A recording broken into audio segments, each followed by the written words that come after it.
Today we are going to begin the fourth chapter of history, that is rural life and society. So in this chapter we are going to learn about the revenue policies of the British India and their effects.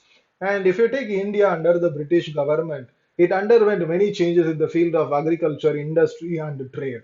So British, when they converted India into a colony, now they have to administer a very huge territory. So they need a very good administrative policies and revenue policies. The British East Indian Company, they started implementing this revenue policies between 1793 to 1875.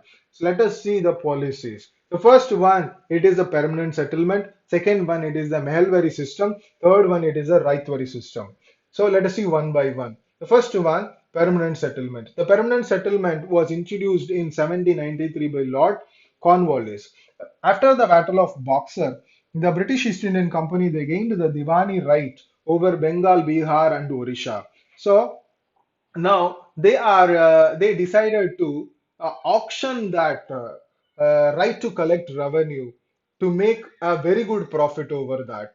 But this attempt was become a failure because at the end of the due date they failed to collect the bit money, and then they brought the regulation. Now this time they actually fixed the amount for the land. So this much of land they have to pay this much of revenue, like that they fixed the revenue for the land. This was implemented in Bengal and Bihar, and they call it as permanent settlement. So here the land became the property of the zamindar, and this property right became hereditary. Till they are paying the revenue properly, they can enjoy the hereditary right. Otherwise, the land will become the land they will transfer to the other zamindar who is paying the revenue properly. By this permanent settlement, actually, the British East Indian Company, they made a very huge profit, as well as they created a loyal Indians who supports and serves the purpose of the British East Indian Company, even though their own citizens, their own brothers, the farmers were struggling under the control of the British East Indian Company. Next one, the Mehalberry system. So here, the ownership of the land was common between the villagers. It is called as Mahals. They were called as Mahals. And the first this kind of system was implemented in Uttar Pradesh, Madhya Pradesh, and Punjab.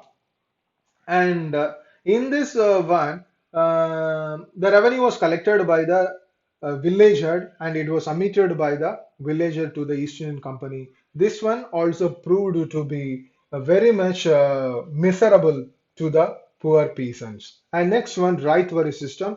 This Raitwari system first introduced in the Madras Presidency. This is the first time the East Indian Company, the British government, they made a settlement directly with the peasants. The Roit means peasant, directly with the peasants. And here, the peasants were the owners of the land. They can enjoy the ownership till they are paying the land revenue properly. And this settlement was done to a period of 30 years, and the peasants have to pay almost 50% of their produce as the revenue to the British East Indian Company.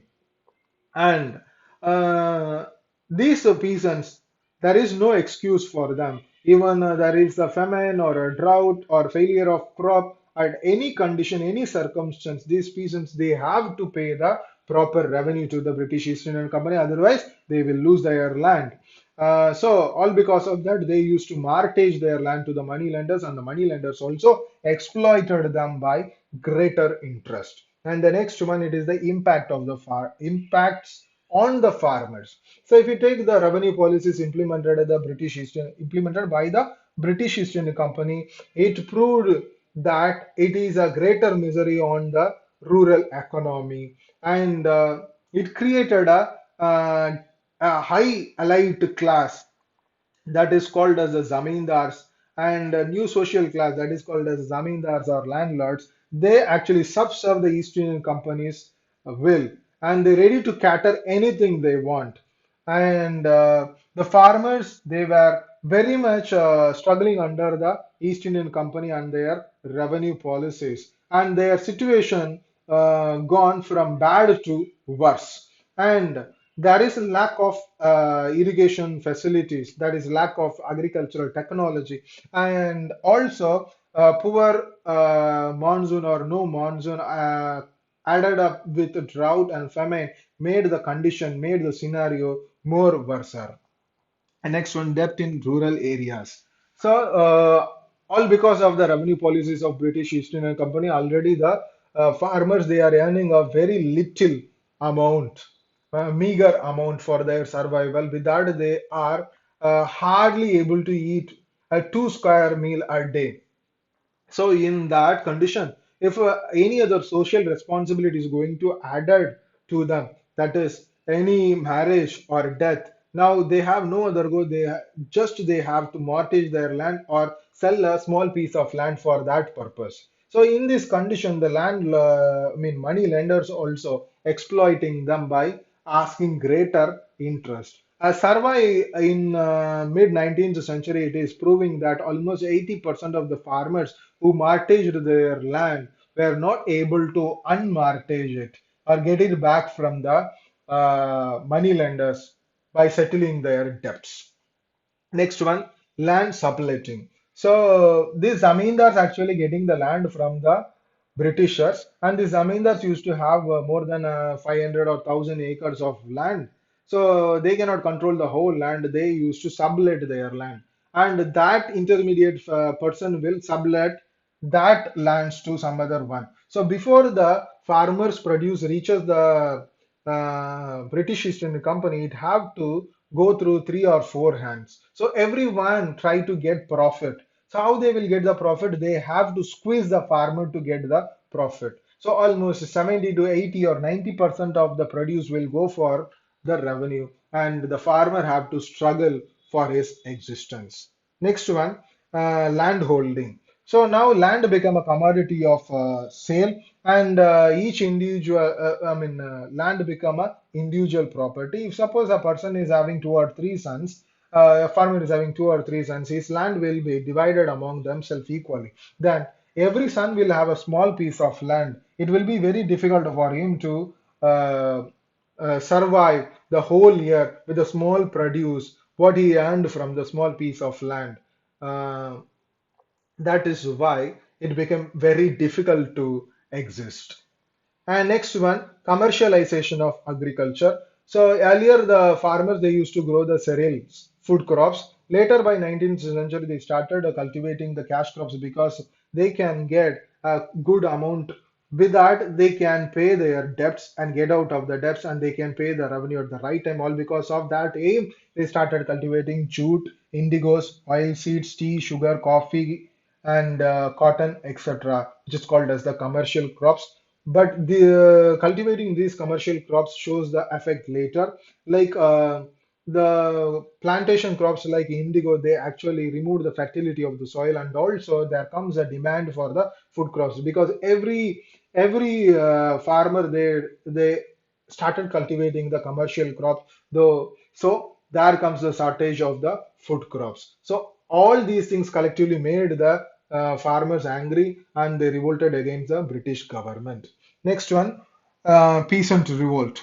So because of the dissatisfaction arised because of the revenue policies and the exploitation of the zamindars, these peasants became angry and they unite themselves and they revolt against the British East India Company and the Zamindars in 18th and 19th century. One such notable major revolt was held in Bengal, and most of the revolts were took forward by the sannyasis and fakirs. And one of the notable revolt in Bihar, it was between 1796 to 1816, and other such a revolt was in the northern Kerala of Malabar coast, which is called as Mopala Peasant Revolt between 1836 to 1854.